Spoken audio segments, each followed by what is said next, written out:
तो हमारे साथ उमा शंकर हैं इस वक्त स्टूडियो में, जो कि तेल अवीव इजराइल से लौटे हैं। जब से ये युद्ध की शुरुआत हुई है तब से वहां पर वो लगातार मौजूद थे। उमा, आप वहां पर मौजूद थे, बताएं इस वक्त क्या हालात वहां बने हुए हैं, चाहे हम गाजा की बात कर ले चाहे हम इजराइल की बात करें।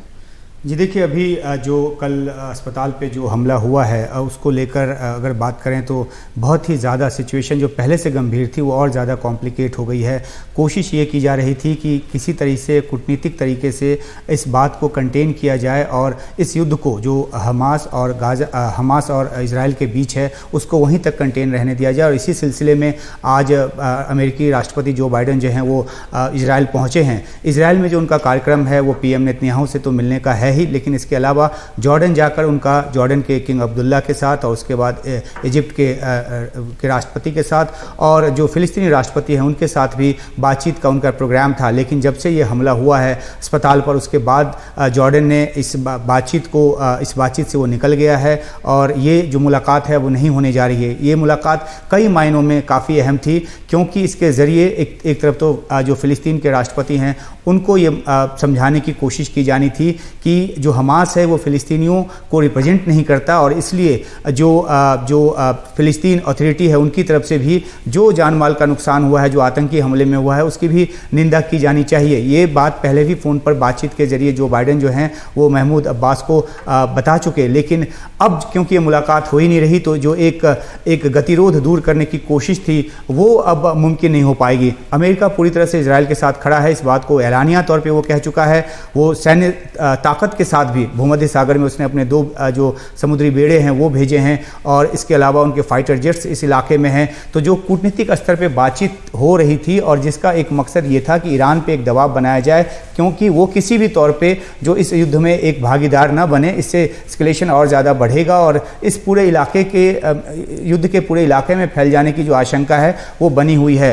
तो इस एक हमले ने इस पूरी जो कवायद थी उसको डिरेल कर दिया है। और देखिए, इजराइल ने जो अभी आईडीएफ के जो प्रवक्ता डैनियल हगारी हैं उन्होंने जो अभी प्रेस ब्रीफिंग की है उसमें साफ तौर पे उन्होंने ये जोर देने की कोशिश की है कि किस तरीके से इस्लामिक जिहाद का जो ये रॉकेट था वो खुद मिसफायर हुआ है। उन्होंने एक ऑडियो टेप भी जारी किया है जो उनके मुताबिक, उनके दावे के मुताबिक हमास के आतंकवादियों के बीच की आपसी बातचीत है कि किस तरीके से उनका रॉकेट मिसफायर हुआ है। इसके अलावा इसी पीसी में एक ट्रैजेक्टरी जो है वो जारी की गई है जिसमें ये बताया गया है कि किस तरीके से जो रॉकेट चल रहा था और जो इजराइल के जो इलाके निशाने पर थे उस बीच में ये हॉस्पिटल आता है और जो रॉकेट जो है वो मिसफायर होकर हॉस्पिटल पर गिरा।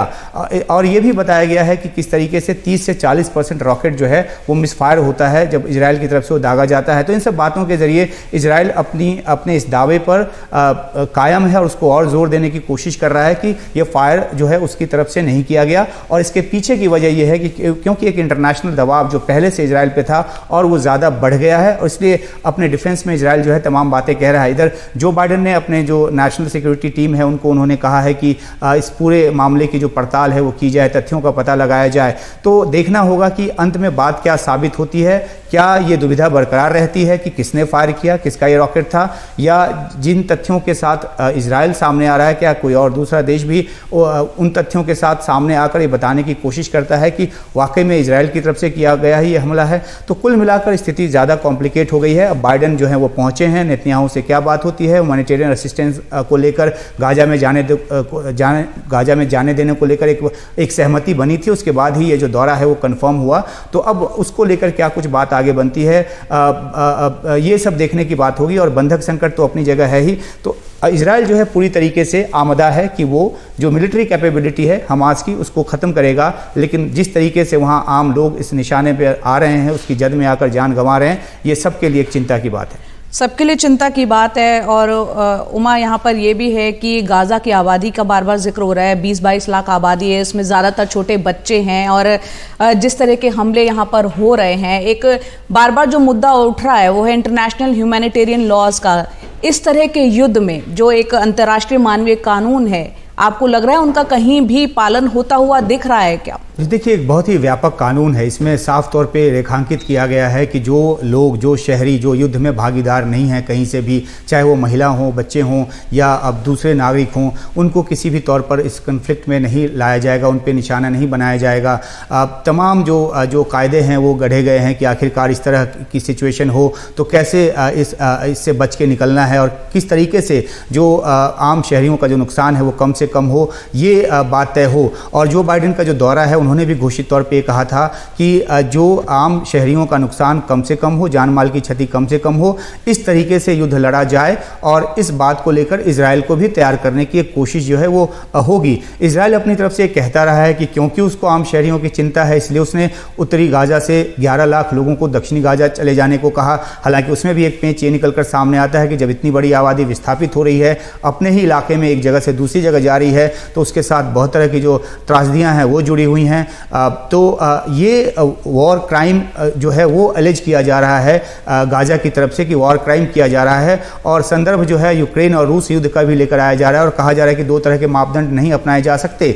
लेकिन जो इजराइल है वो अपनी बात पर कायम है कि जिस तरीके से उनके 1300 से ज़्यादा नागरिकों की हत्या की गई, नरसंहार किया गया, और जिस तरीके से तकरीबन 200 जो नागरिक हैं, जिसमें अलग अलग देश के नागरिक हैं, उनको बंधक बनाया गया है, तो इजराइल को अपना बदला लेने का हक है और उसी हक के मुताबिक वो आगे बढ़ रहा है। हमने इजराइल में देखा कि किस तरीके से जो दक्षिणी इलाके हैं गाजा पट्टी से लगने वाले, उसमें इजराइल की पूरी बंदोबस्ती है, वो ग्राउंड ऑपरेशन के लिए तैयार हैं। ग्राउंड ऑपरेशन कब होगा ये एक अलग देखने की बात है। आकलन इजराइल की तरफ से चल रहा है कि अंदर घुसे तो कितना नुकसान होगा, कितनी अपनी तरफ कैजुअलिटी जो है वो होगी, इसका वो आकलन कर रहे हैं। और दूसरी बात, जो कूटनीतिक मोर्चे पे जो कुछ भी चल रहा था उसका भी नतीजा देखने की कोशिश है कि ताकि ये युद्ध जो है बड़ा रूप न ले। और खुद इजराइल भी नहीं चाहता कि दूसरा फ्रंट खुले।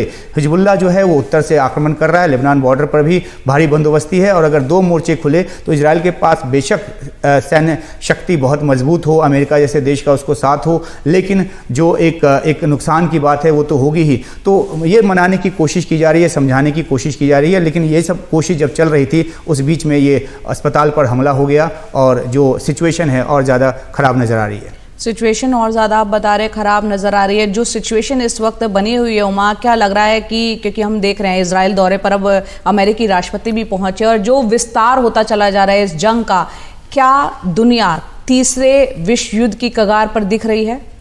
जी देखिए, ये आकलन अभी थोड़ा मतलब जल्दबाजी होगी, लेकिन जाहिर सी बात है कि जिस तरीके से इजराइल अपनी बात पर कायम है और जिस तरीके से ईरान की तरफ से जो बयान आए हैं कि टाइम इज़ ओवर, और पहले भी उन्होंने कहा है कि कुछ घंटों में वो जो एक कार्रवाई है वो अपनी तरफ से करेंगे। तो अब जो खासतौर पर अगर मिडिल ईस्ट के देशों में देखें तो जो प्रदर्शनों का सिलसिला शुरू हो रहा है, अपने अपने देशों पर एक दबाव बनाने की कोशिश हो रही है। हमने ये भी देखा कि रमाल्ला में किस तरीके से वहाँ के प्रदर्शन खुद अपने राष्ट्रपति के निवास पर पहुंचे और बहुत पथराव हुआ, आंसू गैस के गोले चले।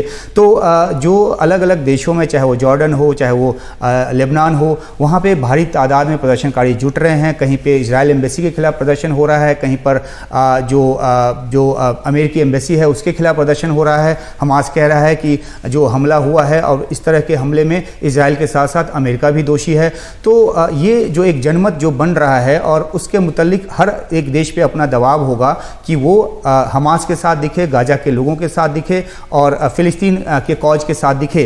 तो ये युद्ध के फैलने की पूरी आशंका है, और अगर युद्ध एक बार फैलता है तो जाहिर सी बात है कि अमेरिका जो है वो भी अपना बेड़ा लेकर तैनात है, वो भी इसमें शिरकत करेगा और जो अलाइनमेंट है उस तरह से आगे बढ़ेगी जिसमें इस पूरे क्षेत्र में फैल जाने की आशंका जताई जा रही है, और इसलिए इसको कंटेन करने की कोशिश की जा रही थी डिप्लोमेटिक स्तर पर। जी उमा, अब तक क्योंकि आप काफ़ी लंबा वक्त वहाँ पर अभी होके आए हैं और आपने ताज़ा हालात वहाँ के देखे हैं, ईरान का आपने जिक्र किया जो जिस तरीके से इस युद्ध में उसकी भी इन्वॉल्वमेंट हो सकती है, बाकी अरब कंट्रीज़ को आप कहाँ देख रहे हैं? क्योंकि गाज़ा एक बहुत ही छोटा सा इलाका और घनी आबादी वाला इलाका, और अब तक जो त्रासदी हुई है, ऐसे में इससे पहले कि इजराइल तमाम चीज़ों को नज़रअंदाज करते हुए जो वो कार्रवाई कर रहा है, ऐसे में अरब कंट्रीज़ को आप कहाँ पाते हैं?